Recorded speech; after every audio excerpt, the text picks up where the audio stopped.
Hello and welcome to another episode of Speed Mentorship. My name is Matt Mackler, your host.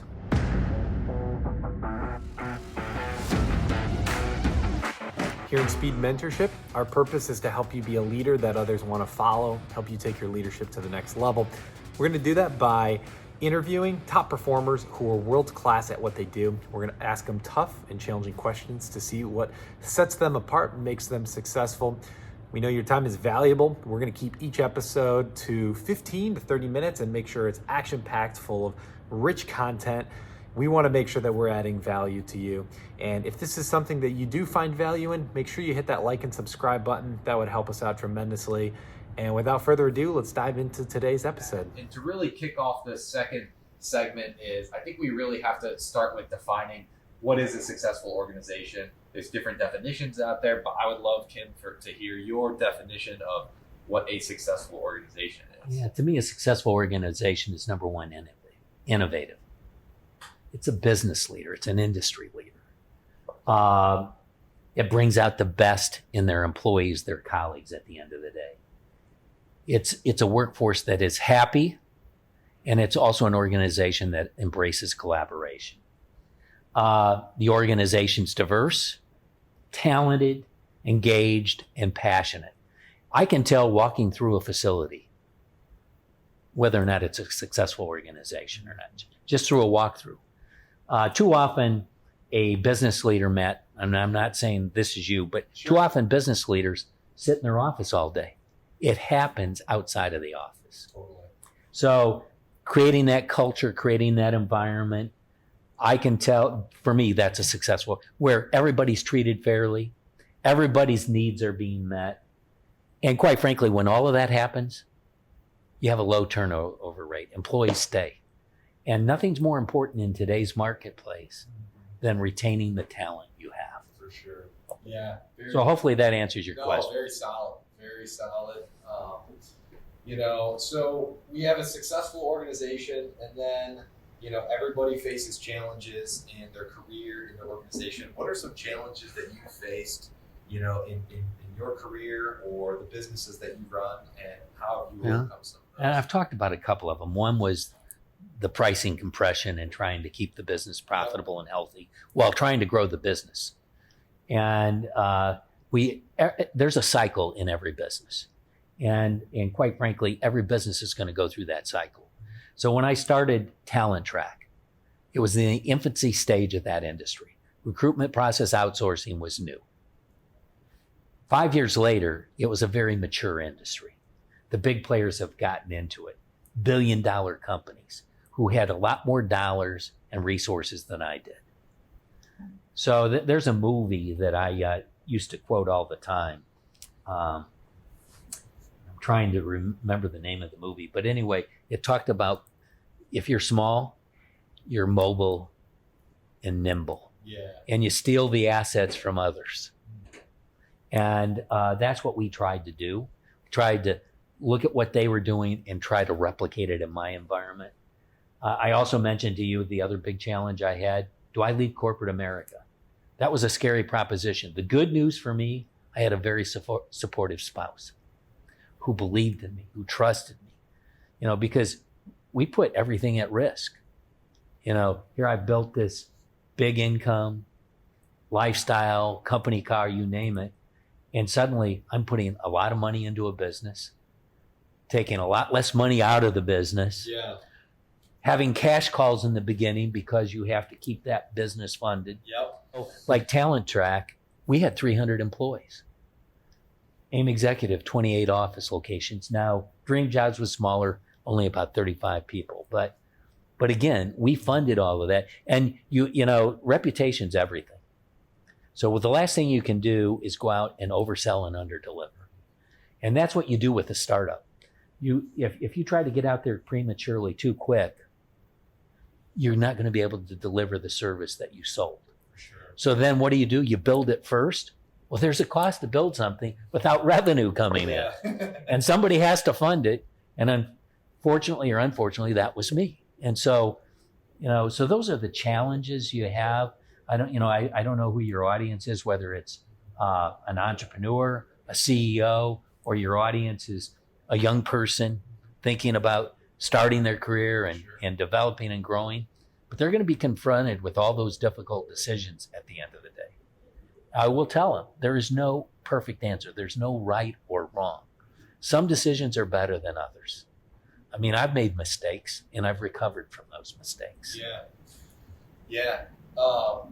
No, that's good. And I think even having like the mindset, the perspective that you have to look at a lot of these challenges as opportunities, I think is something that is unique as well, and not to just let those challenges that you face kind of weigh on you and, oh, there's nothing I can do about it, you know?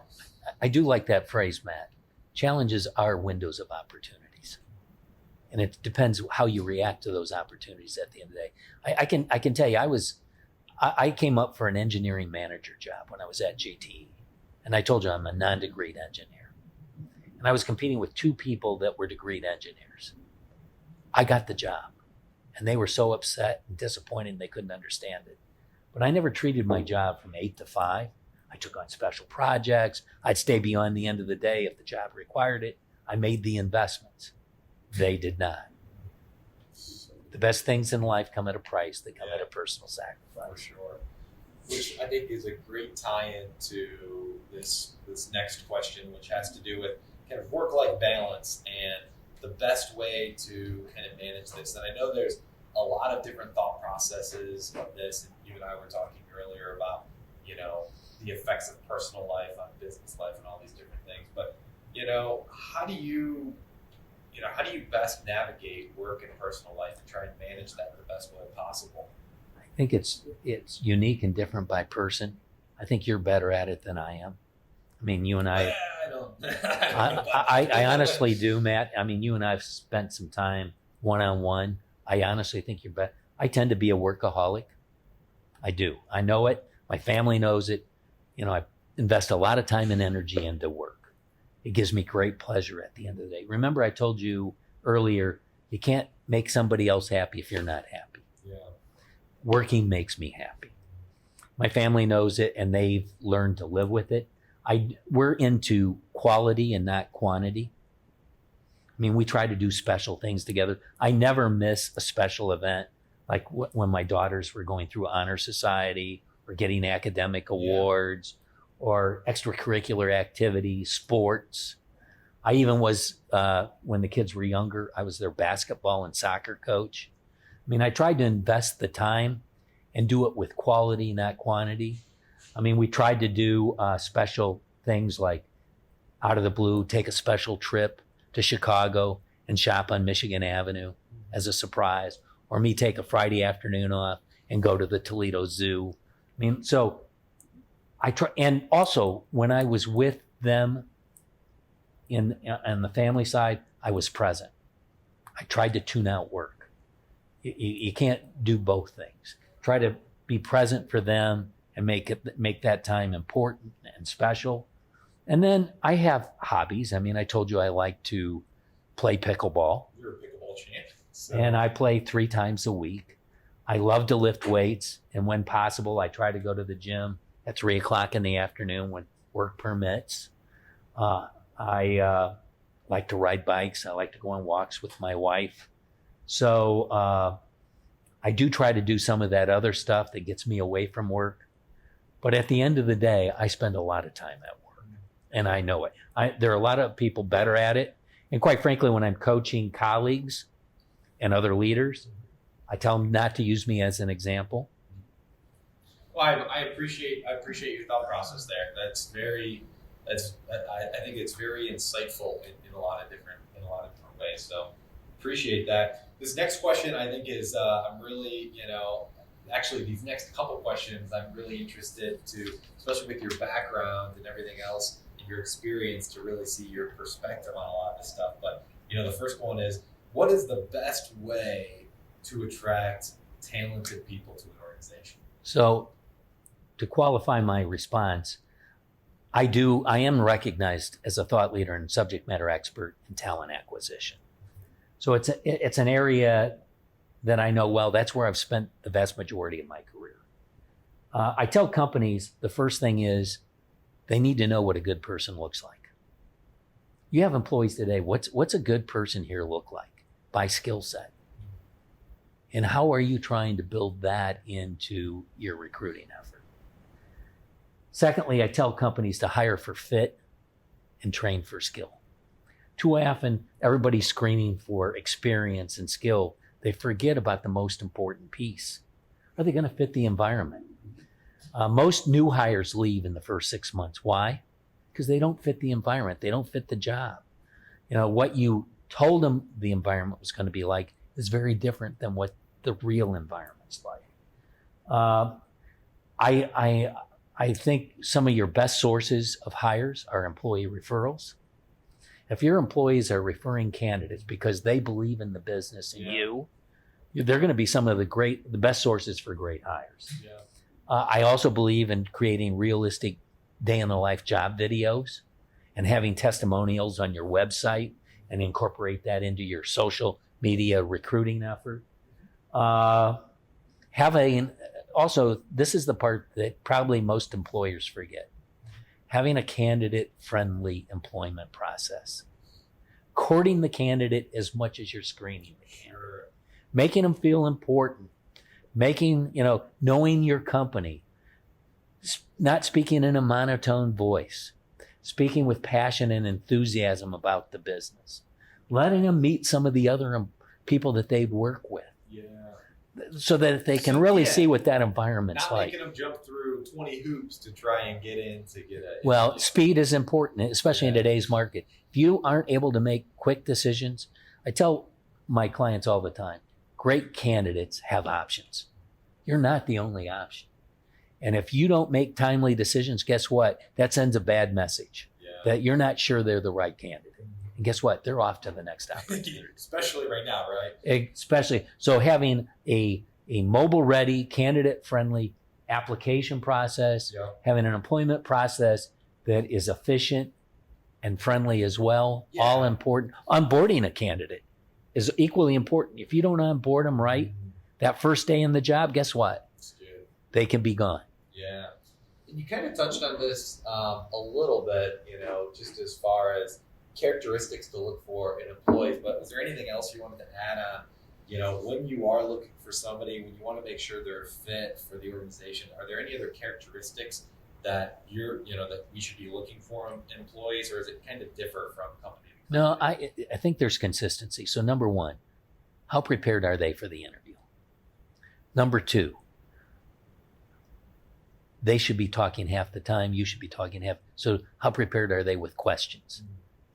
How much investment have they made about your business before they get to the interview? Yeah. So how much research have they done on you? How much research have they done on the business? Yes. Et cetera. And then last but not least, probably the most important piece is passion. Are they coming with passion at the end of the day? If they're just going through the process, or also when you get to the offer stage, they start nitpicking and they start trying to negotiate a bunch of different, they're taking the job for all the wrong reasons. And I tell people not to do it. The same thing's true if you have an employee that's going to leave and they're important to you. They're valuable to you. Do you make a counter or not? I coach my clients all the time not to make counter offers. They're going to leave anyway. They're not just leaving for money. The reason they're leaving still exists. So if you make a counter, that fixes the money piece for 3 months, 4 months. They're going to leave anyway. Now, maybe you want those 3 or 4 months to backfill the job, but also people talk. So if you make a counter offer to a person in the job, guess that information is going to get out, and that's going to solicit more people asking, wanting counter offer. So I tell business owners not to do it. Yeah. Which is a great segue to kind of the last question on that piece, which is, when is it time to, say sayonara? Hey, it's not working out for certain employees. What does that look like? And I think there's probably a range. You probably have, some employees that are coming in off the ground floor, and you might make a different decision for those employees than you would make for people who've been at the company for 10, 15 years. I mean, within reason. You and I have talked about this, and we've had examples. Wrong person, wrong job. Absolutely, they have to go. Done. I don't care if they've been here 6 months or they've been here 10 years. Yeah. Wrong. And guess what? People that have created great value to your business 4 and 5 years ago, but the job has changed, the business has changed, and they haven't changed with the business. Sure. You still got to make that tough, hard decision. Yep. You have to do it. Second thing is if they're a cancer. I've had people that were great producers, but were cancers in my environment. And so I've made that tough decision that they had to go, even though it was going to have an impact on productivity short term. They were going to destroy the environment at the end of the day, and that was too important to me. I always allow people to leave with dignity and grace, and I try to help them transition out of the company and into something else. Yeah. So I provide that support, but I see too many leaders avoid making those difficult Tough decisions. decisions, and then they reap the consequences of it for however long they keep them in those Well, you're roles. not doing a favor to that person because they're not happy either. Yeah. You're not doing a favor to the people that work around that person. Yeah. Certainly not doing a favor to the business, and you're not doing a favor to yourself. Yeah. And quite frankly, you talked about challenges being windows of, it's a window of opportunity, not just for you, but for the person you're displacing. For sure. It'll finally get them to go do something that's going to give them greater pleasure. That's good. That's good. And,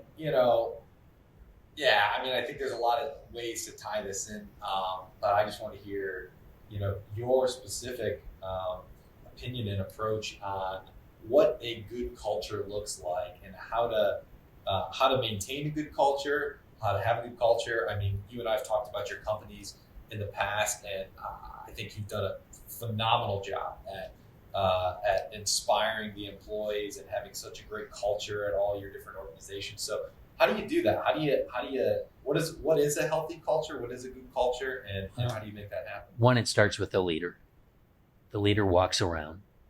The leader sets the example. I used to have a CEO 20 years ago that defined a great leader as where the colleagues will take a bullet for the leader. I came back to that person 5-10 years later and said, you only got it partially right. My definition of a great leader is when the leader will take a bullet for his employees. Because if you'll take a bullet for your employees, guess what? They will follow you anywhere. So I think the leader sets the example, and there's a difference between a leader and a manager. You have vision, you have value propositions, but do you live them? Do you breathe them? You can have stuff on the wall, but is that really the environment you've created? Yeah.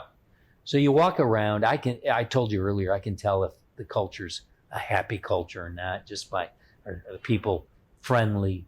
Will they talk to me? Yeah. Do they smile? Do they look passionate about their job? So how do you do that? Well, you hire great people and you hire great leaders that emulate you at the end of the day. If the worst thing that can happen is you hire some very effective people that have great experience, but their style doesn't fit your style. And now you're sending mixed messages back to the environment. And when you send those mixed messages back, your employees get confused. Yeah. You say, oh, we're warm and fuzzy, but that's not how this particular leader's behaving. Yeah. So you want consistency. I would say, how do you build it? I have always created a family environment. I've always been approachable. I've always made sure my leaders were approachable. People could talk about anything and everything. How do I determine whether or not we're achieving results? I believe in employee satisfaction surveys, and I do them twice a year. Yeah. And I try to make them anonymous and have people feel friendly and comfortable in providing honest feedback. Absolutely. I also look at that feedback from my clients who are interfacing with my employees at the end of the day. Okay. What's their experience like? And secondly, I want to make sure that the clients that I have emulate my environment. I don't want to do business with just anybody. If they don't represent what we represent at the end of the day, I don't want to do business with them. Sure. It's not going to be fun. So I don't know if that helps. There's Yeah. not a magic wand, but I do think you have to be consistent in your messaging. You have to treat people fairly. You have to be open. You have to develop employees. People need opportunities at the end of the day. I mean, it's things that I don't want to say are common sense because some of them aren't, but I feel like it's tough to do. I've seen a lot of kind of leaders get in their own way of doing some of this stuff because of ego or pride or some of these other things. And so, like you said, kind of the leader sets the tone, and they got their own baggage that they haven't dealt with or insecurities that they haven't dealt with, and now everybody else in the whole organization is feeling that.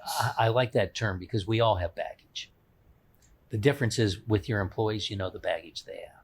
Yeah. New person coming in, they have baggage, you just don't know what it is. Exactly. So we all have baggage. And if you have people that are not conforming, that are leaders in your organization, you need to take corrective action. Yeah. And then if they can't conform, Yes. the inconsistent messages are being delivered. It's not representing the business the way you want it represented. Then you got to make tough, hard decisions. That's good. So if culture starts with the leader and the leader kind of permeates that culture down to their direct reports, which then kind of go down throughout the entire organization, what does the cadence and the direct report conversation look like? How often do you meet with direct reports? What does that relationship look like to make sure that the top level leader and the direct reports are in sync and have a good relationship? So I hate annual performance reviews. Yeah. Because what happens with annual performance reviews, you're evaluating and talking to that person once per year. Once per year. And quite frankly, you're only looking at the last 6 weeks or 3 months of data. Sure. You're not looking at the whole year performance. Sure. So I don't like annual performance reviews. I told you I like managers that are approachable, an open door policy so anybody can come in at any time. I talked about the importance of onboarding. The best onboarding I've ever witnessed and seen and been part of was at Spherion, where a new hire went through a passport exercise where they got to learn every function in the company. And they would meet with you, the CEO, they'd meet with your chief operating officer, your CFO, your VP of marketing, your VP of sales, etc. And if they knocked on your door and they had to get their passport signed,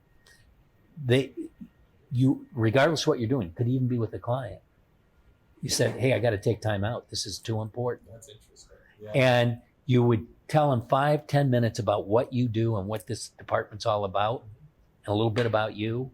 You'd learn a little bit about them, and you'd sign their passport. Yeah. So I like people that are approachable. I like an open door policy. I think you should minimally have some kind of connection with your employees every week. Yeah.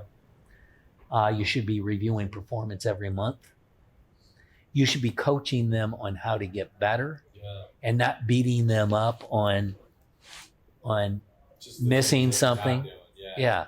You need to figure out ways to motivate and inspire versus beat somebody up at the end of the day. The word I like to use when I have a person that I'm having difficulty with is the word disappointment. Because I can tell you, nothing resonated more with my colleagues than when I said, Matt, I got to tell you, I'm disappointed in you. Nobody wants to disappoint anyone. If I start beating them up on the numbers and so forth, didn't resonate. I hit them with that. Kim, I'm going to prove you wrong. I'm not going to disappoint you at the end of the day. I'd get a lot better results and a lot better mileage with that. And I tried to coach my other managers to do it. Not everybody got it. That's good. But I like that term. That's my personal preference. And I like what you said, you're not like beating them over the head with something either. Because these people, they want to do a good job. They're working for you. They're, they want to help the organization grow. If they don't, they probably shouldn't be in that position anyway. Well, and quite frankly, I like leaders that look at the employee that the people want to do a good job. Yeah. I've seen too many leaders that think just the opposite. Yeah. And therefore don't get the results that they're seeking at the end of the day. Trust the leader. Leader's not going to trust. No, I concur. That's good. That's good. And then just kind of to close, one of the things I always appreciate and enjoy with our leaders is we've all read a ton of different books, and it's tough at a certain point to continue to get really good, high quality books and things like that. So I'd love to know, from a leadership book perspective, what are some of your top leadership books that you've read that you would recommend? Yeah, I'm a Jim Collins fan. So Jim Collins has a recent book out called B 2.0, which is great for entrepreneurs. Good to Great is super. So good. Great by Choice is another good book by Jim. I also like Tom Peters, Reimagine. I don't know if you've read Reimagine, or The 4 Disciplines of a Highly Effective Execution. Tom Peters is also a great speaker at the end or a great writer at the end of the day. So those are some of the authors, but there's lots and lots of great books out there. Yeah. But I am a Jim Collins fan. That's good. That's solid. So from a leadership perspective, solid leadership books, guys, to go and check out. What about books in general? Just books about, and they don't have to be about leadership, they could be, but just in general, what would you say are some top books? One of the top books right now that's gained a lot of notoriety is Traction. I don't know if you've read Traction. I have, yeah. By Gino Wickman. Yep. So I would recommend that book. It really gets you to start thinking. Phenomenal. It gets you to start thinking about your business very differently. Yes. Be very disciplined.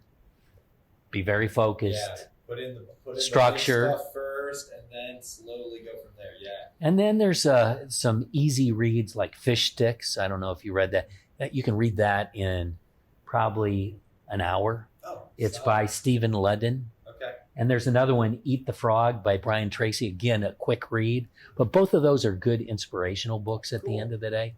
Very good. So, but again, there's a lot of great books. There's too many to pick from. Yeah. No, very good. And, if you're not a great reader, there's also a number of good videos and podcasts out there. Yeah. Jim Collins has a lot of good podcasts. Matter of fact, his most recent one is on Level 5 Leader. Yeah. There's another one by Mark Robb called Leadership Excellence. As a matter of fact, I use some of those when I'm coaching my entrepreneurs and CEOs, either in a board meeting or one-to-one. Well, hey, I mean, this is great content. Ken, you've given us some phenomenal information here, and I just really appreciate you, spending some time to hang out with us, and just appreciate all the stuff that you've done. I appreciate the invitation, so thank you. Very cool. All Thank right, you, man. Matt. Thank you. Yep. Be well. Well, hope you enjoyed today's episode. If you'd like to leave us some feedback, drop us a line on the comments section. If you did enjoy today's content, make sure you hit that like and subscribe button. And with that, I look forward to learning with you in the next episode.